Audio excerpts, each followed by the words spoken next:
Today's story comes out of China, and it is a brutal story. There's just no way to tell it without being sort of graphic. So with that in mind, this is definitely a mature audiences only type of story. That said, it is a fascinating story, and the ending is something that very few of you are going to see coming. It's going to feel kind of predictable throughout most of the story, and then it's like the end completely changes your impression of the story. But before we get into that story, if you're a fan of the strange, dark, and mysterious delivered in story format, then you've come to the right place, because that's all we do, and we upload once a week.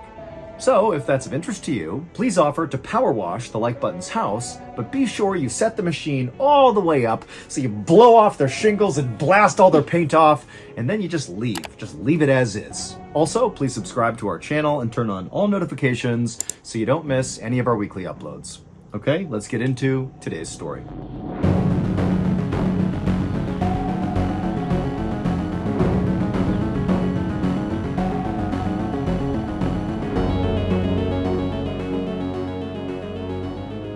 One Saturday afternoon in November of 1990, a 26-year-old kindergarten teacher named Su Lixia sat crying on a bench at a train station in the city of Naha, which is located in northeastern China. Su had just left her husband for good. They'd had a bad marriage for a long time. It was very contentious. They fought all the time. And that morning, they had gotten into this major fight. And for Su, it was kind of like the final straw. And so she just stormed into the bedroom, grabbed some things, threw it in a bag, and just stormed out. She was done. But Su really didn't have a plan for what she was going to do once she left the house. And so she found herself just sitting at this train station doing nothing, just staring at the trains rolling in and out over and over again. And as she sat there, again, not knowing what she's going to do, she suddenly took stock of the fact that very few people were getting on and off of these trains. And in fact, the train station itself was weirdly vacant. So the city of Naha, where Su was actually fairly small by China's standards, even though there was 70,000 people that lived there. The city sat at the base of this towering mountain, and then all around the city in the outskirts was basically just farmland with lots of soy and corn crops. And then as you move closer to the city center, there were lots of things you would expect to see in a city, like tall buildings and, residential and commercial areas. But overall, Naha was just kind of boring. It's like the city was a city, even if it was small, but there was just not much going on. And in fact, if you lived in China, but not in Naha, there was a very good chance you didn't know Naha even existed, like it was kind of irrelevant. However, in the last few months leading up to this moment that Su is sitting at this train station, the city of Naha had suddenly been put on the map, and everybody knew about this city, because women from Naha were going missing in droves. In fact, Su herself knew of at least a dozen women who had gone missing over the past few months from Naha. And as these women started going missing, it was making the news all over the country,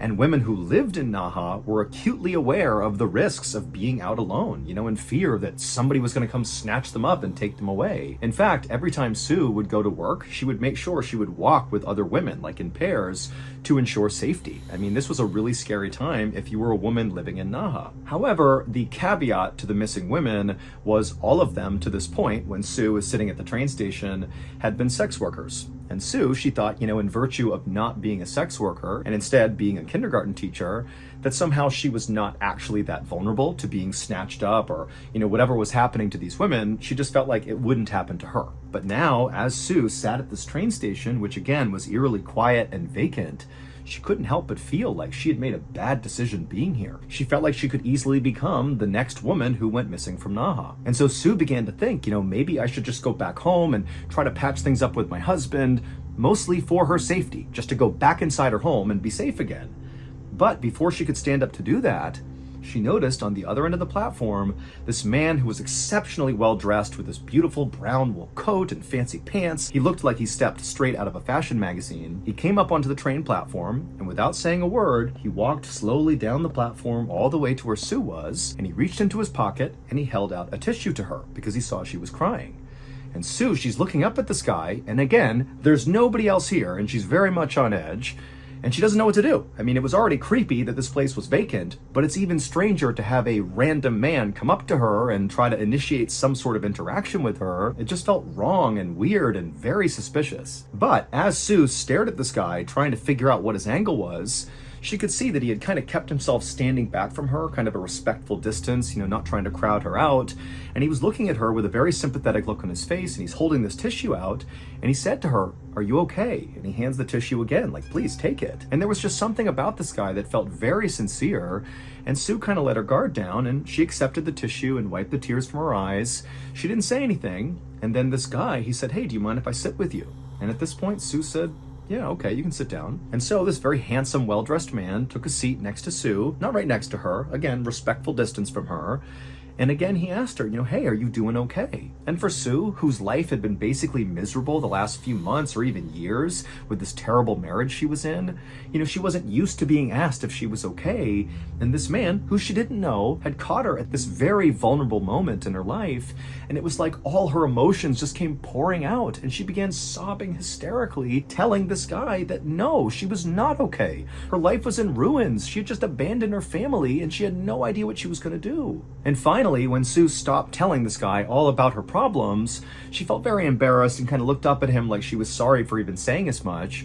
But the man, who was very intently listening, he was just nodding along, very sympathetic, and he told Sue that his name was Gia Wang, and that he was a director at a factory not far from here, and if she was open to it, he'd be happy to think about hiring her at the factory, give her a new start potentially, because it seemed like that's what she really needed. And then he asked her if she wanted to come back to his house to discuss this job opportunity further. Now with this, even though Sue had really appreciated everything this guy had done to this point, the second he asked her to come back to his house, she's like, red flags are going up. She knew there's something off here. Clearly this guy does have an angle, and it's not to benefit me. And so she looked at him with an absolutely suspicious look, like, no way am I going to your house. I don't know you. Like, I appreciate the tissue and you letting me cry, but there's no way. But again, as she's staring at him with the suspicious look, the look on Gia's face remained very sympathetic and very gentle, and it almost seemed like he was just going to get up and go, like, "Hey, I'm sorry for offending you." But before he did get up to leave, Sue said, "Hold on. Actually, yes, I'll come with you." She didn't know why she agreed to go with him. Maybe it was because her life was so messed up at this point that she was just kind of ready to take chances and be sort of reckless, and this was definitely that. Big chance, very reckless. But again, she just felt like, there's something sincere about this guy, and she felt like she could trust him. And so Sue and Gia stood up, and together they walked down the train platform, not saying much. They went downstairs, they went out to the street, and they walked a couple of blocks to where Gia's street was. And as soon as they turned the corner and he showed Sue which house was his, Sue looked up, and whatever hesitations she had had still to that point about following the stranger to his house were gone, because she saw his house was beautiful. It wasn't that it was so grand or anything, it totally fit with the neighborhood, but it was very well maintained and totally felt on brand for a guy who was so well dressed and so well manicured and frankly so handsome. So Gia led the way to the front door of his house. He unlocked the door, he opened it up, and then he gently gestured for Sue to come on inside. And so she did. She walked past him, Gia followed her in, and the two of them took off their shoes and made their way into the kitchen, where Gia brewed some tea for them, and then they both sat down and began to sip their tea and talk about this job opportunity.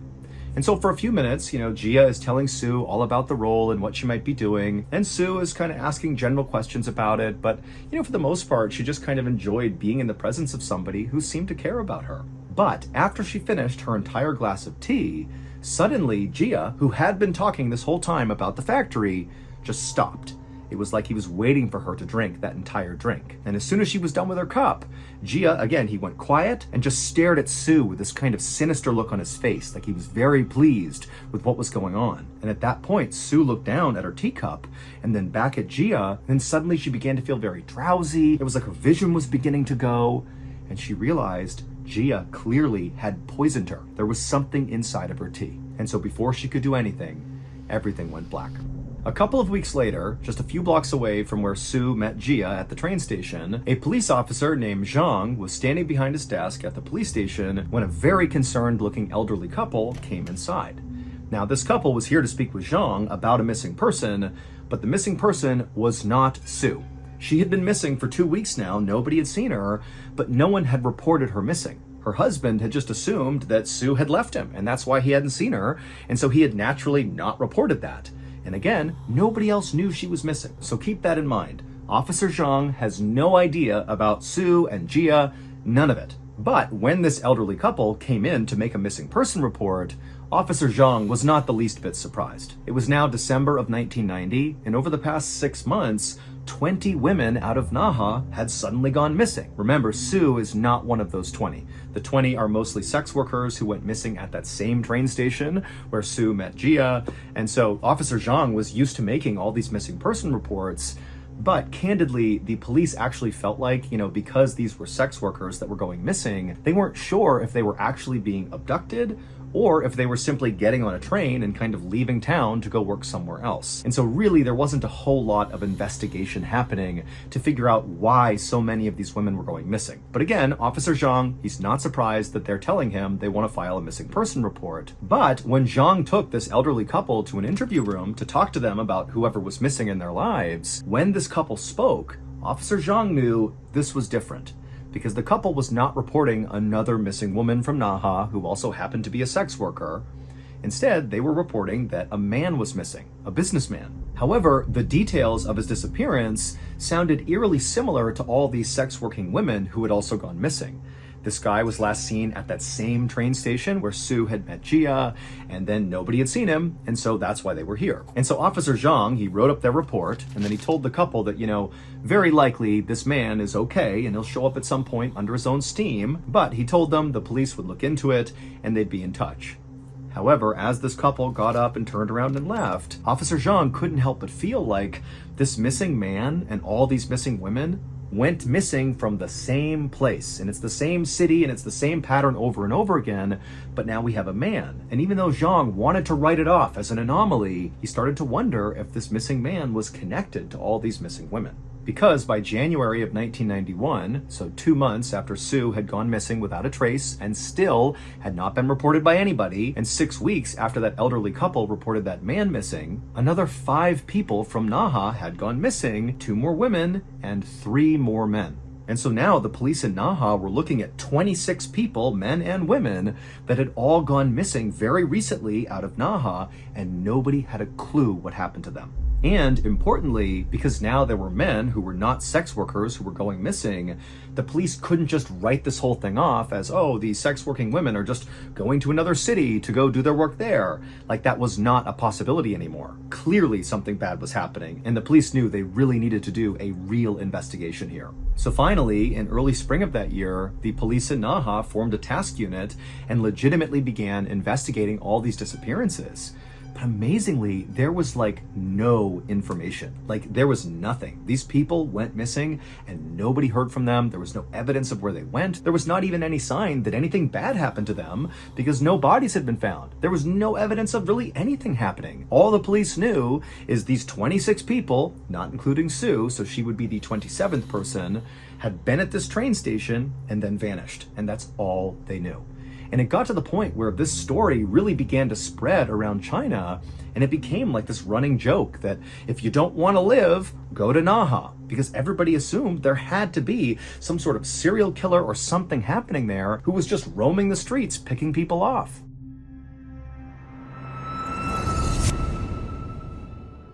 Thank you to BetterHelp for sponsoring today's video. I have a highly addictive personality, and in my life, it's been both a blessing and definitely a curse. When I'm focused on a goal, I become totally addicted to it, and as a result of that, I usually accomplish that goal. But when I don't have a goal to pursue, I often turn to alcohol kind of out of boredom, and then that becomes a very unhealthy addiction. It usually starts with a drink or two with my wife over dinner, totally harmless. But very quickly, I spiral and begin hiding alcohol around the house and drinking by myself in the garage secretly at midnight after my family's asleep. And invariably, my wife always finds out eventually, and we have the same talk every single time where I promise her I'm never going to do it again, but the cycle always continues. However, this month, with the help of my therapist, I finally decided enough was enough. For my family, for myself, I have to be sober. And so far, sobriety has actually been kind of great. Granted, I'm 3 weeks into the process, but I'll tell you, this time it feels permanent. And I really attribute that to working with my therapist. They're really a big part of the reason that I saw just how destructive alcohol is in my life. So if deep down you feel like you do have some big change you have to make at some point, really consider giving therapy a try, because I'm telling you, their perspective, which you don't have, is the thing you're likely missing. They're able to show you what's going to happen if you don't make that change. Obviously, therapy is not a one-size-fits-all solution, but I'm telling you, it's a great starting point if you're in a similar position to mine. And a very accessible therapy option is a totally online therapy platform called BetterHelp. All you have to do is fill out a quick survey online, and then you'll be quickly matched up with a licensed therapist who will listen and give you helpful, unbiased advice. Let BetterHelp connect you to a therapist who can support you right from the comfort of your own home. Visit betterhelp.com/Mr. Ballin or select Mr. Ballin during sign up to enjoy a special discount on your first month.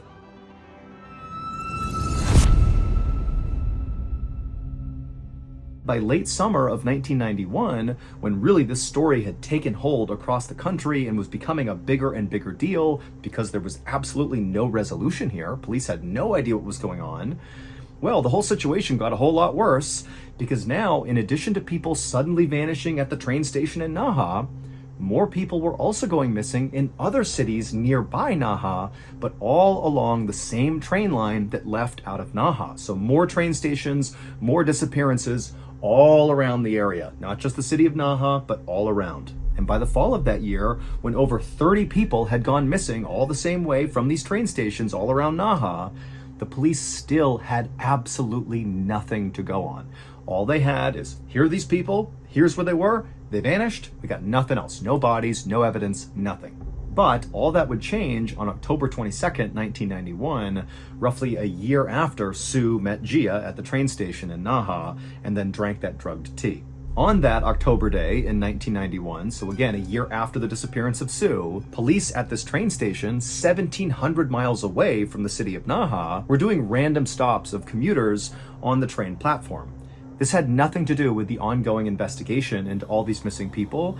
This was just like public safety stuff, where the police were kind of just walking around, looking for people who looked suspicious, and then checking in on them to make sure they weren't doing anything illegal. And on this particular day, at this train station far away from Naha, one of these officers spotted this very handsome guy in a beautiful brown wool coat and very fancy pants and shoes, and he stood out a lot because of, frankly, how beautiful he was. And so the police officer saw him, and this very handsome guy looked up, and he saw the police officer, and it was like immediately he did something very suspicious. He reached down, grabbed a bag, and quickly turned around and began walking away. And at the same time, two other people who were right near this very handsome guy did the same thing. They grabbed bags off the ground, quickly turned around, fell in line with this handsome guy, and began quickly walking away from the police. And so the police obviously are totally suspicious. They run across the platform, and they manage to stop all three of them, and they turn them around, and they say, "Show me your bags, open them up." And the police, they would open up these bags, and they contain drugs. And so right away, these three know they are caught, but they don't say anything. They just stand there, and they're totally silent as the police are asking them, like, what are these drugs? Where are you going with these? What's going on here? They're not talking. And so finally, the police go, "Give me your IDs right now." And so all three of them cough up their IDs, and the very handsome guy with the beautiful brown wool coat and fancy clothes, well, that was Gia Wang. The same Gia Wang who had gone with Sue into his house and given her the drugged tea. But again, these police officers are only concerned about the drugs. They don't know anything about these guys. They don't know that Gia met Sue and did this thing at his house with the tea. That wasn't even reported to police. Nobody knew about it. But these police knew they had caught these three people with these bags of illegal drugs, so they brought them back to the station and began to question each of them. And when they spoke to Gia, Gia said nothing. However, when they spoke to the two other people that were with Gia, one of them began to crack. It was obvious they had more to tell about these drugs, and they were kind of holding back tears, like they were very upset. And one of the interrogators, sensing one of these people was prepared to confess to something, instead of really drilling down on them, he was very comforting. And he offered them a blanket and said, "Here, take this blanket, relax, it's okay. You can tell me what's on your mind, it's okay." And that just totally broke this person. And they said, "These drugs are nothing. You need to see what's in Gia's house. That will put these drugs to the side. They won't matter. What's in his house is horrible." The next day, a phone rang in the police station in Naha, and Officer Zhang picked it up, and it was one of the officers who interviewed these three people with drugs and got this whole horrible confession about what was inside of this guy Gia's house, and he told Zhang all about it. And as Zhang is listening to this, his eyes went wide because he knew this had to be connected to all these people going missing. Like, this has to be it. And so as soon as he hung up the phone, Officer Zhang rounded up 20 other police officers and 10 forensic doctors to go search Gia's house. And when they got there, the house from the outside looked just as beautiful as when Sue had seen it for the first time and felt like her reservations about Gia had gone down because of how wonderful his house looked. But as soon as all those police officers and the forensic doctors stepped inside of Gia's house, he wasn't home, there was nobody there. When they went inside, they were instantly hit with this horrible, horrible smell inside the house. Even though things are neat and beautiful inside too, there was something bad inside this house. And the smell seemed to be coming from the basement. And so at some point, Officer Zhang and the other officers, they got to the door, they opened it up, and they looked down, and all they could see was just this dark room down there, and the smell was so strong. But they pulled their shirts up over their faces, and they went down the stairs, and when they got down there, they couldn't see anything. It's totally dark. But the smell at this point was so overpowering that a couple of the officers almost fainted. And so literally they had to leave the house fearing they were breathing in toxic chemicals or something, and they had to wear gas masks just to go back into the house and back down into the basement. And when they got back down there, now wearing their masks, it didn't seem like there was anything down there that could produce such an awful smell. Like there was just nothing down there. But eventually one of the officers moved to the middle of the basement, right in the middle, and they realized there was an opening.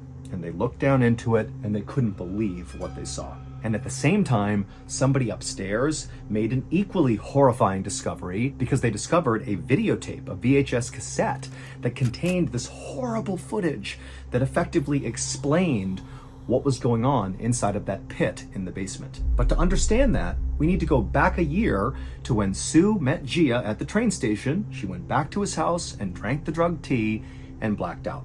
After Sue drank that tea, she didn't die. Gia did not kill her.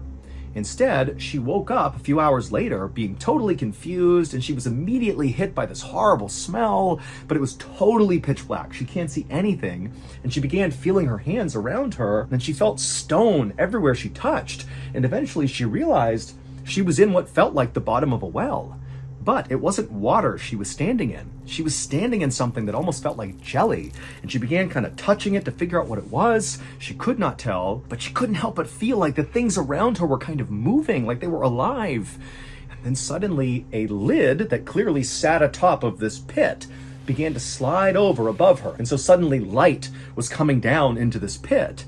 And at first, Sue looked up and she didn't see anything, but then she looked down and realized what was all around her. It was people, dead people, and potentially even half alive people that were just stuffed into this big pit that were all kind of decaying or, slowly dying or whatever it was. And she's just standing amongst it all. And then she looks up and she sees it's Gia, the beautiful man who had brought her here. He's standing up there looking down at her with a smile on his face. And Sue immediately pleads with him to please spare me, don't kill me. And Gia, he looks down at her kind of inquisitively, and he says, if I lift you out of there, will you do anything I tell you to do? And Sue said, yes, I'll do anything. Just get me out of here, please. And so Gia, he reached down, he grabbed Sue, and he pulled her up and out of this pit inside of his basement. A few days later, Sue was back at the train station where she had met Gia for the first time, but this time she was alone. And she walked up onto that train platform with no intention of riding a train. Instead, as soon as she got up there, she began looking around, and then she spotted a businessman who was sitting on a bench. And she walked over to him, and she sat down next to him, and we don't know exactly what she said, but we think what she said was something maybe sexually suggestive or, something along those lines, and she's holding his shoulders and touching his hand. She doesn't know this man, and this man is very caught off guard by this, but he's kind of going along with it. And before long, she takes this businessman's hand, they stand up, and they walk out of the train station down to the street, and they make their way a couple blocks over to Gia's house. And when they get there, Sue leads them to the front door, she opens it up, she brings the man inside, the door shuts, they take their shoes off, and Sue leads this man into the kitchen where Gia is waiting with a wire between each hand. And as soon as this businessman walked into the kitchen, Gia pounced on him, wrapped the wire around his neck and held it until the man passed out. And then he released the wire. And then Gia and Sue took this man, they lifted him up, and they carried him down into the basement and laid him out on the floor. So he's not in the pit, he's just out in the middle of the basement floor. Then Gia stepped away, picked up a video camera, turned it on, and began to film. He was filming the man on the ground and also Sue. And Sue, she knew what to do. She was going to do anything she was told to do. So she climbed on top of this still very much alive businessman who's just been knocked unconscious, and she straddles him so she's looking down at his head. Then she picks up a knife and she holds it in front of her, and And then she looks up at Gia, who at this point has zoomed the camera in. She can hear the sound, the mechanics inside of the camera as it's zooming in on what she's about to do. And then she raises the knife over her head and drives it into this man's chest. The video that Gia shot of Sue murdering this man was the video police found on the first floor of the house shortly after police had found this horrible pit in Gia's basement. It would turn out that Gia Wang was absolutely the serial killer who was responsible for all these people going missing from the train stations. He would abduct them just like he did Sue, and he would bring them to his house, and then he would do horrible, horrible things to them, and eventually he would chuck their bodies into this pit. And so when he abducted Sue, he actually thought that when he drugged her, that he had killed her, and he had chucked her into the pit, believing she was dead. But when Sue had woken up inside of that pit, when he opened it up and looked down and there she was, fully alive, he had an idea. Well, why don't I turn Sue into a murderer like me? She can help me. And so that was the condition for her being pulled out of this pit, that she would assist him in murdering people, and she agreed to do it. And so the reason the profile of victims changed from sex working women to random men is because those are the people that Sue went after. She began targeting men. And so when that elderly couple came in and reported to Officer Zhang that a man was missing, that was Sue's first victim, the man who had been seen on video being stabbed in the chest by Sue. Now, nobody to this day understands why Sue actually went along with this. Like, she was pulled up out of the pit, but then when she was told to go to the train station and find your first victim, it's unclear why she didn't just go to the police and say, hey, there's a serial killer, Gia, here's his house, here's where he is, go get him. For some reason, she just did what he said. And in fact, Sue was not the only person who was brought into this murdering scheme. He managed to convince 3 other people, including his ex-wife, to also commit murders for him. And all 3 of those people also had ample opportunity to flee and tell police, but they didn't. All of these people just did what Gia wanted without asking any questions. It was like he had absolute control over these people. That is, until that day in October of 1991, when those police officers doing a public safety check spotted Gia along with 2 accomplices fleeing with drugs, and they stopped them and they got them back to the station, and one of his accomplices finally broke and told the truth. And the person who told the truth, the accomplice who broke, was Sue. She was there with him at the train station, nobody knew she was missing, and she was the one who, when offered a blanket and was told, tell us the truth, she came clean. Ultimately, it was this police officer's kindness that broke her. In Gia's basement, inside of that horrible pit, right in the middle of it, were 42 bodies, 24 women and 18 men. In the end, Gia and all 4 of his forced accomplices, including Sue, were sentenced to death, and they were executed on January 24th, 1992. Today, the city of Naha is still just as infamous as it was in the 90s when these murders took place. And in fact, the nickname for Naha is now just Bandit City to reflect what happened there.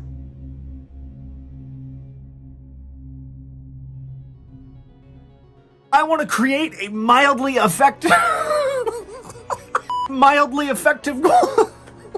I want to make a mildly effective cold medicine made exclusively out of Egyptian fire ants. Take its horn off its head and you beat it to death. Say no! You die. Turned and leapt head first out the glass window. Pow! Yes! Got up on its flippers and began chasing us down the cave. A nice hot maga musk. And we settled on a piping hot plate of eagle tonsils, your smoked chicken gallbladder eggnog, your zebra cornea souffle. Get to go surfing. Surfing. But no! Pow! Yes, it did. Papa, tu dois avoir. Papa, tu dois avoir. Lungy was already in there, and he looks at me and he says, Papaye, deveríamos ter ficado con Hello Fresh. Oh, Lungy, put on... Ooh, Mr. Ballin', ooh. It's not even funny. If you're wondering why I just shared a whole slew of me just butchering my various intros and different parts of strange, dark, and mysterious videos, well, it's because you all asked for it. Last month, in our first ever Mr. Ballin newsletter, we posed a question. We said, what do you want me to share with you the most? And overwhelmingly, what you all wanted to see was a compilation of bloopers. And you don't want to miss the next newsletter because maybe there's something else you want to see, and that newsletter might give you a chance to actually see that thing happening. And also, remember, the newsletter encompasses basically everything we're up to, both things that are coming up in the future, things that you might have missed, what we're doing now, and it's designed to be really easy to consume. It's very visual. It's not all text. It's very beautiful. It's an incredibly good newsletter. And so to sign up, all you got to do is go to ballinstudios.com and input your email, and boom, you're signed up. Also, you can just click the link in the description below. That will also get you signed up for the newsletter. And then we will deliver it to you, once a month, and boom, there you go. You're in the know. So thank you to all the people who have already signed up. And in advance, thank you so much to those that are about to go sign up. And I'm sorry to those that plan to not sign up, because really, you're missing out. And you know what? Seagull Lung, he's going to be pretty disappointed in you, so there's that too. Okay, peer pressure. Go get it done. ballinstudios.com. Sign up for our incredible monthly newsletter. Thank you so much. See ya. Wait, don't go anywhere. If you're looking for more strange, dark, and mysterious videos, click here.